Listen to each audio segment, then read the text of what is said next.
It's midnight and you're tuning into Nightline with me, Nurin Razmyn. The top stories. Assad flees as Syrian freedom fighters take Damascus. And government to set up 9 permanent flood evacuation centers nationwide.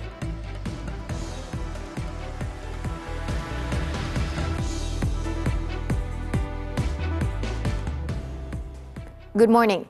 The Syrian government fell early on Sunday in a stunning end to the 50-year rule of the Assad family after a sudden opposition offensive sprinted across government-held territory and entered the capital in 10 days. Syrian state television aired a video statement by a group of men saying that President Bashar al-Assad has been overthrown and all detainees in jails have been set free. The statement emerged hours after the head of a Syrian opposition war monitor said Assad had left the country for an undisclosed location, fleeing ahead of insurgents who said they had entered Damascus following the remarkable swift advance across the country. One of Assad's main allies, Russia, said the leader left Syria and gave instructions to transfer power peacefully. His exact whereabouts, however, are unknown. Meanwhile, Syrian Prime Minister Mohammad Ghazi Jalali said the government was ready to extend its hand to the opposition and turn its functions over to a transitional government. The country's foreign ministry also issued a statement that appears to hail the shifting balance of power, saying that a new page in Syrian history is being written. Earlier, after Assad left Syria early on Sunday for an unknown destination, speculation rose that he may have died when the plane disappeared from radar screens after making an abrupt U-turn. According to data from the flight radar website, a Syrian airplane took off from Damascus airport around the time the capital was reported to have been taken by the freedom fighters. The aircraft initially flew towards Syria's coastal region, but then made an abrupt U-turn and flew in the opposite direction for a few minutes before disappearing off the map. 2 Syrian sources said there was a very high probability that Assad may have been killed if he was on the plane. However, it was not clear who was on board. Meanwhile, Syrians were jubilant on the streets of Aleppo and Homs on Sunday, waving flags, chanting and dancing after Syrian rebels announced on state television that they have ousted President Bashar al-Assad. إن سنين عم نستنى هذا النهار، إن سنين عم نقاوم، وإن سنين عم نطلع، وإن سنين عم نتحمل، عم نصبر وناطرين هذا النهار لحتى سقط النظام، وأخيرا سقط النظام، واليوم ومن هلا ورايح الشعب السوري واحد، الشعب السوري واحد. فرحتنا كثير كبيرة ما تقدر بثمن، الحمد لله ما عندنا خسائر، ما حد قرب على حدا، ما حد قارش حدا، بس فرحانين بالنصر، فرحانين المساجين اللي طلعت، اللي صار لعصم قلبها كل هالعمر بالسجون، الله يحميهم والله ينصرهم، ومبروك النصر لكل سوريا.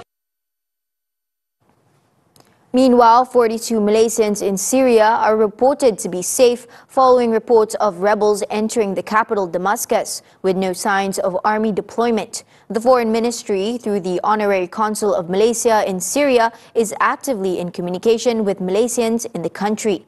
In a statement on Sunday, Wisma Putra said that Malaysia is closely monitoring the evolving situation in the country and its potential implications for regional stability. Wisma Putra added that it will provide updates as necessary to ensure the safety and well-being of Malaysians. The ministry said that Malaysians requiring consular assistance are urged to contact the Honorary Consul of Malaysia in Syria or the Malaysian Embassy in Amman.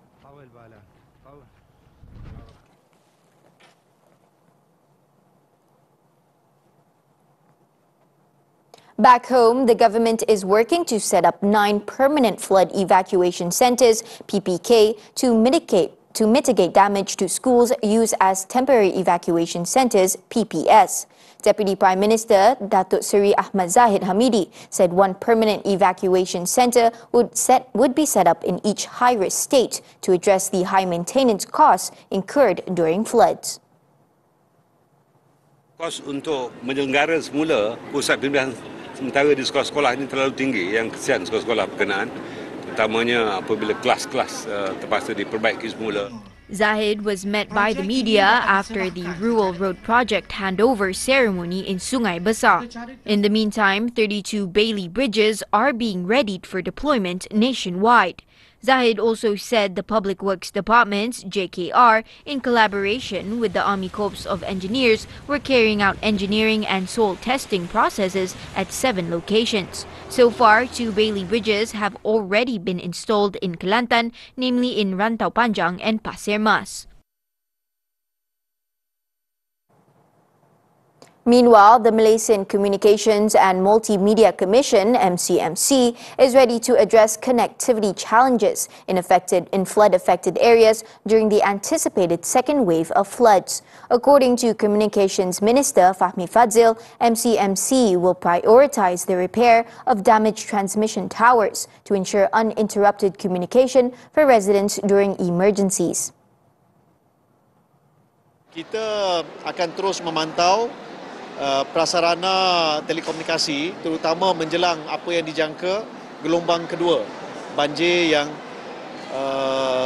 kita bersedia sekiranya ia bermula pada hari ini hingga 11 hari bulan Disember. He added that so far, almost all 323 telecommunication transmission towers that were affected in the first wave of floods have been restored and are fully operational.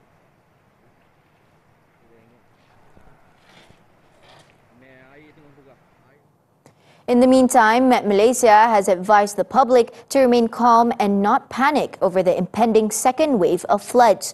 Met Malaysia Director General Dr. Muhammad Hisham Muhammad Anip said that based on the latest information, the monsoon surge, which is expected to last until next Saturday, would not be as severe as the previous one. Muhammad Hisham explained that while heavy rain is expected, the data shows that it will not be as intense as during the previous episode. As such, Met Malaysia does not foresee this surge bringing unusually heavy rainfall. Therefore, the public is advised to not be overly worried, as flooding will only occur if water accumulates in certain areas.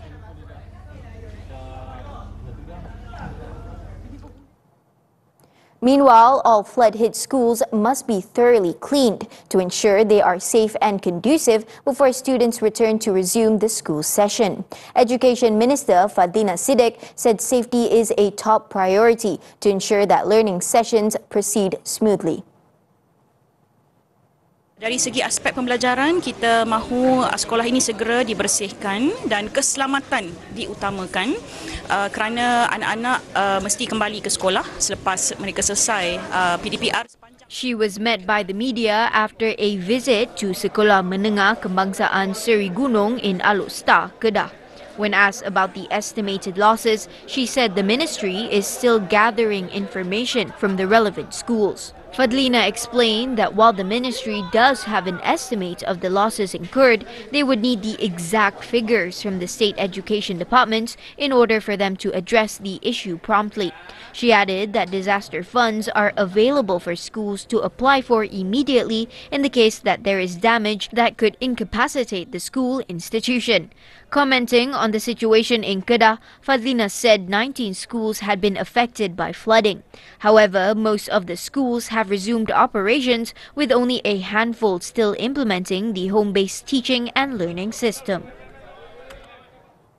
University Pertahanan Nasional Malaysia (UPNM) will step up safety measures at its military training academy, including more frequent roll calls to address and curb bullying among cadets. Defence Minister Datuk Seri Muhammad Khalid Nordin said the measures follow several reported cases of bullying at the institution. Jadi kita akan kerap buat roll call, kita akan pasang lebih banyak CCTV dan sebagainya. Kalau berlaku apa-apa insiden seperti gaduh apa semua, maka selalulah ada roll call. Roll call tu mungkin 10 malam, 2 pagi, dia kena siap pakai. Jadi di situlah kita akan tahu. Jadi bergantung kepada keadaan. Khalid said this to newsmen after launching an event at the Felda Bukit Aping Timur Multi-Purpose Hall on Sunday. On November 27th, it was announced that 5 cadets from UPNM's Military Training Academy who were involved in 3 bullying cases had been sanctioned by the Defense Ministry. The actions taken include the revocation of the cadet officers' appointments, dismissal from the Malaysian Armed Forces, and paying compensation to the government.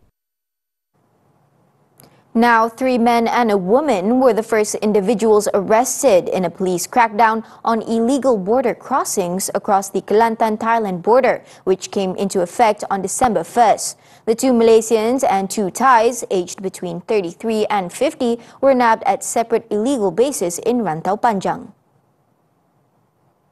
Deputy Inspector General of Police Datuk Seri Ayub Khan Maidin Piche said the individuals were attempting to cross Sungai Golo on 2 separate boats when they were arrested at about midnight on Saturday. 2 warga Malaysia ni dia orang nak menyeberang masuk secara haram daripada Thailand. Umur 50 tahun dan 33 tahun. Mereka cuba nak melalui bot lah masuk daripada Thailand di penggalan haram Rantau Panjang. Ayub said this during a press conference at the Renit Police Station in Kota Baru on Sunday. He added that more arrests would be made as police intensify their efforts to dismantle illegal jetties operating along the border. The 4 individuals have been remanded for 4 days starting Saturday, and police are probing their motive for crossing the border illegally. The case is being investigated under the Immigration Act. In Sabah, a 10-year-old girl who was reported missing while swimming at a river in Kampung Piasau, Kota Buletin on Saturday was found drowned on Sunday morning. The body of Lisbeth Tom Jones was discovered at 8:36 a.m., about 600 meters from where she was last seen. In the 2:30 p.m. incident on Saturday, Lisbeth was believed to have gone missing while swimming in the river with several of her friends. Kota Bulut Fire and Rescue Station Chief Assistant Fire Superintendent Muhammad Shazwan Latun said that a search and rescue SAR operation was activated after they received a distress call at 2:41 p.m. The SAR operation was assisted by the police, the Health Ministry, the Civil Defence Force and RILA. The second day of the operation started at 8:10 a.m. and Lisbeth's body was discovered half an hour later by the SAR team with the help of villagers. The body of the girl was then handed over to the police for autopsy. In Pulau Pinang, 3 local men believed to be members of a loan shark syndicate were remanded for 4 days in relation to the kidnapping of an Indonesian woman at Pulau Tikus in Georgetown. The remand order was handed out by Magistrate Muhammad Azlan Basri at the Georgetown Magistrates Court on Sunday. The suspects, aged 28 to 36, are remanded until December 13th, following their arrest in a raid on Sunday morning. It is believed that the 41-year-old victim, along with 2 of her friends each, borrowed 1,000 ringgit from the syndicate last year and failed to pay the debt. The syndicate then abducted the woman and confined her in a condominium in Bukit Mertajam for 2 days before she managed to escape. Timur Laut District Police Chief Assistant Commissioner Abdul Razak Muhammad confirmed that the case and said that police are still tracking down 3 other suspects. The case is being investigated under the Penal Code for kidnapping.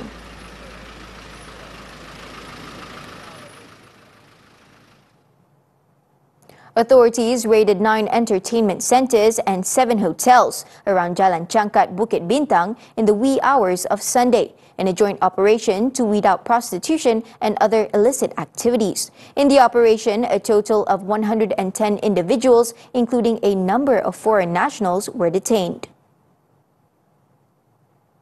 City Police Chief Dato' Rusdi Muhammad Isa said the operation was carried out to mainly curb prostitution in entertainment centers. The 4-hour operation, which began at 2 a.m., was conducted by the police, together with the Immigration Department, Kuala Lumpur City Hall, and the Federal Territory's Islamic Religious Department, Jawi.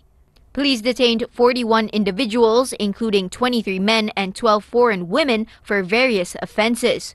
Meanwhile, the Immigration Department arrested 36 people for offences which include violating permit conditions and using false travel documents after inspecting a total of 377 people. Jawi, on the other hand, detained 33 individuals for offences under Sharia Criminal Offences Federal Territories Act, with DBKL issuing 5 compound notices.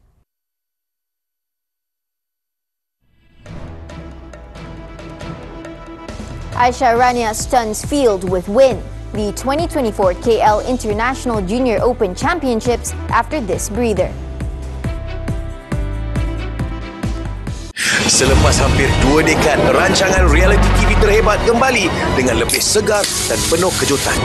Ribuan peserta hadir ke 7 lokasi uji bakat di seluruh Malaysia dengan membawa mimpi dan harapan untuk menjadi seorang penghibur terkenal sekaligus memenangi hadiah bernilai RM1 juta. Siapakah 100 peserta yang bertuah yang bakal mara ke peringkat seterusnya untuk bergelar juara Kalpis Soda 1 in a Million? Sayang, nampak jam saya tak? Alah, awak yang tak kemas betul-betul. Semaklah, serabut tau. Hidup ini keras. Kita patut bertolak ansur dengan pasangan kita. Kita kena ambil berat, ambil peduli dan saling berkongsi kesenangan dan kepayahan kerana ia adalah penghubung kasih sayang.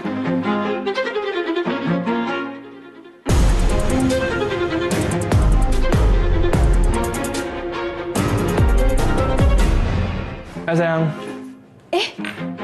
Abang dah balik? Dah masak dah? Sorry, belum lagi. Kita sentiasa berharap untuk dapat pasangan yang terbaik untuk kita. Namun, tak semua kesempurnaan dapat kita kecapi. Yang paling penting, kita kena saling memahami antara satu sama lain.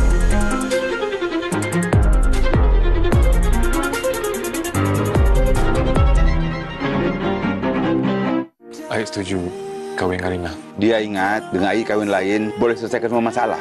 Aku redha, tapi kenapa hati aku sakit? Jangan sampai dia dapat lebih daripada apa yang kau dapat. Kau tu pun isteri Aik. Allah, kenapa ni? Kenapa ni? Sian kau dia kan? Sekurang-kurangnya masih ada baby untuk ikat Aik. Dia Kashrani setiap Isnin hingga Jumaat 7 malam di Akasia TV3. We're back with sports squash, the 2024 KL International Junior Open Championships. National player Aisha Rania Said Kabir defied the odds to win the girls' under-19 title in Jalan Duta on Sunday. The 5th seed delivered a dominant performance against 3rd seed Kira Hickox of Canada, winning the first 2 sets 11-3, 11-3. The 18-year-old was then forced to work hard before winning the last game 12-10 in the final to claim her first major junior title.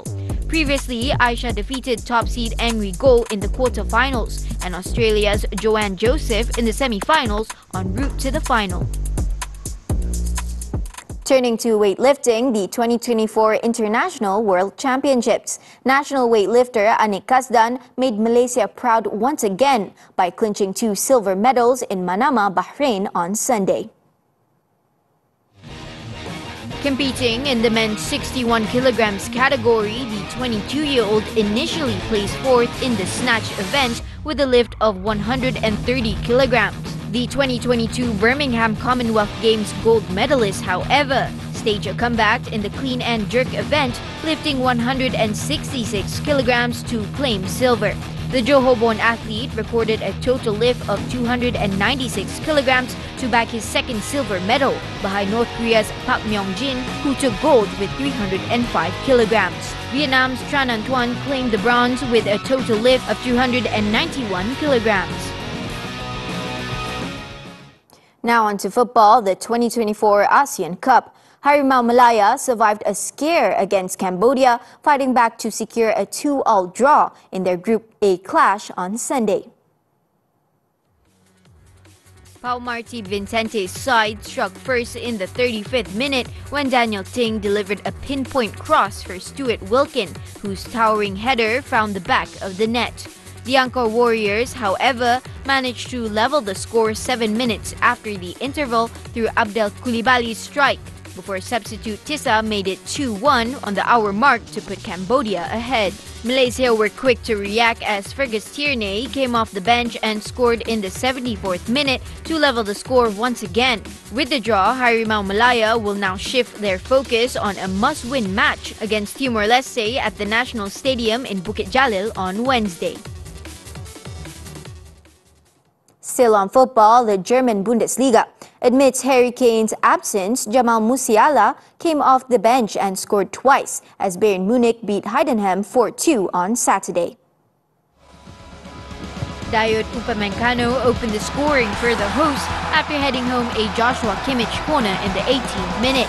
Heidenheim, however, leveled the score just 5 minutes into the second half as Bayern's Upamecano made a woeful back pass, allowing Matthias Honsak to round Manuel Neuer and slot home. The Bavarians then restored their lead through substitute Musiala, who struck a beautiful shot from outside the box in the 56th minute. The hosts looked ready to close out the relatively easy win when Leon Goretzka made it 3-1 in the 83rd minute. But Niklas Dorsch scored a second goal for Heidenheim 2 minutes later to keep the result in doubt. Musiala then settled the hosts' nerves when he struck again in injury time, securing a comfortable 4-2 victory for his team.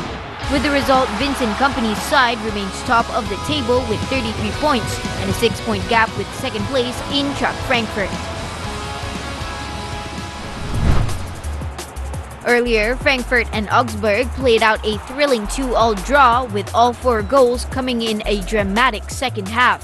After a goalless first half, the hosts broke the deadlock through Hugo Ekitike, who slotted home from close range 5 minutes before the hour mark. However, Augsburg's response was swift as Philip Tietz nutmegged Kevin Trapp to level the score just 5 minutes later, silencing the home crowd. The visitors then went ahead in the 71st minute when Samuel Essende capitalized on a rare error from Trapp, only for Kan Uzun to equalize again 4 minutes later, leaving both teams with a point each. Frankfurt are now in second place with 27 points, while Augsburg sit in 13th.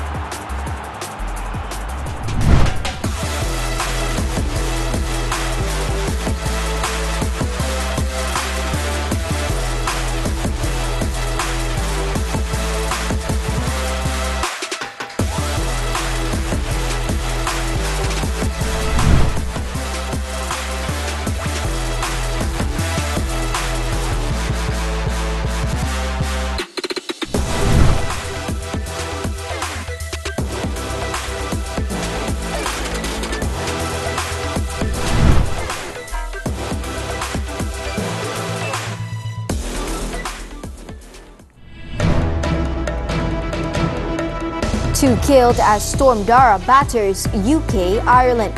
The details when Nightline returns. Selepas hampir 2 dekad, rancangan reality TV terhebat kembali dengan lebih segar dan penuh kejutan. Ribuan peserta hadir ke 7 lokasi uji bakat di seluruh Malaysia dengan membawa mimpi dan harapan untuk menjadi seorang penghibur terkenal sekaligus memenangi hadiah bernilai RM1 juta. Siapakah 100 peserta yang bertuah yang bakal mara ke peringkat seterusnya untuk bergelar juara Kalpis Soda 1 in a Million?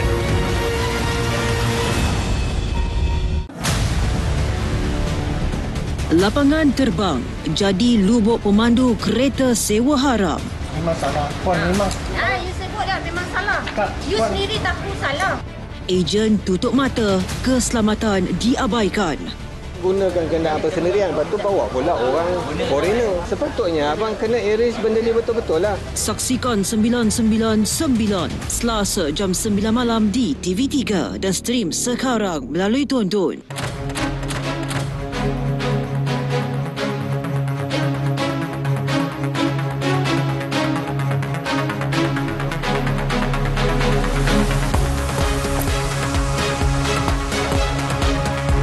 Lebih segar, lebih dinamik. Laporan komprehensif menghidupkan pagi anda. Buletin pagi dengan waktu yang baharu. 9.30 pagi setiap hari bermula 1 November.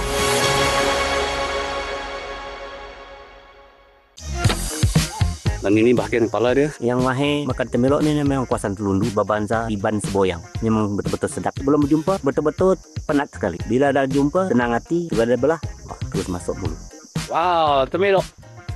Dalam tempoh 3 hari 2 malam ni, kita target kita akan selesaikan lebih kurang dalam 50 kes. Kita tak nak dia orang terkicir daripada bantian ni. Data-data tu akan gunakan pada pembangunan negara dan akan memberi manfaat kepada semua rakyat. And we're back with news from the foreign front. South Korean President Yoon Suk-yeol on Sunday accepted the resignation of Interior and Safety Minister Lee Sang-min following the declaration of martial law that plunged the country into turmoil. In a statement, Lee acknowledged his shortcomings, expressing regret for not fully meeting the expectations of the public or effectively supporting the president. Explaining his decision, Lee added that he believes stepping down is necessary to further prevent disruptions and confusion in governance. The ministry said Yoon accepted Lee's resignation shortly after he offered to resign. However, Yoon's acceptance of the resignation may spark further criticism, as it is perceived as an exercise of presidential power. This contradicts an earlier announcement by ruling party leader Han Dong-hoon, who stated that Yoon would refrain from engaging in state affairs until his early and orderly exit. On another matter, while President Yoon narrowly avoided impeachment after the motion was scrapped for failing to meet the quorum of 2/3 of the 300-member assembly, his legal troubles are far from over. Police, prosecutors and corruption authorities on Sunday have all begun wide-ranging investigations into his controversial declaration of martial law, and opposition parties vow to pursue alternative avenues of accountability. The prosecution said the president has been booked as a suspect on charges of treason. Meanwhile, prosecutors have detained former Defense Minister Kim Yong-hyun. Kim voluntarily appeared at a Seoul prosecutor's office where he had his mobile phone confiscated and was detained. Local media reported that the former minister was moved to a Seoul detention center and that police were searching his former office and residence. 2 men have been killed by trees falling on their vehicles during Storm Dara as strong winds and heavy rain continue to rage across the UK. According to officials, a man died in Birmingham after a tree fell and hit his car just after 3 p.m. local time on Saturday.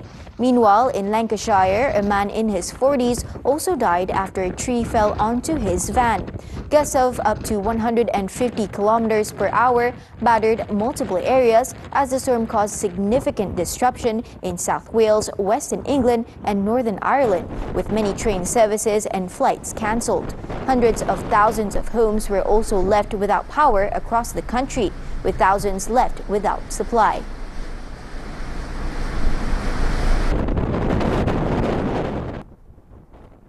Zionist air attacks in the Gaza Strip have killed at least 16 Palestinians on Sunday in separate attacks in the central part of the enclave.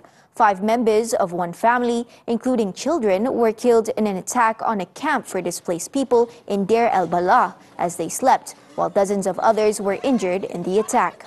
Elsewhere, at least 11 people were killed in a Zionist air attack on a residential house in Burish camp. Officials said that the strike had hit the eastern part of the camp and that there had been no prior warning to the residents of the building, which was flattened. Meanwhile, Israel's siege of Kamal Adwan Hospital in Beit Lahia is continuing, with Palestinian health officials reporting that Zionist forces had shelled the hospital, damaging electricity and oxygen pumps, as well as disrupting urgent surgeries.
And that concludes Nightline this time around. Before we leave, let's take a look as France's iconic Notre Dame Cathedral formally reopened on Saturday for the first time after more than 5 years of intense reconstruction work to restore the nearly 900-year-old medieval building to its former glory after a devastating fire in 2019.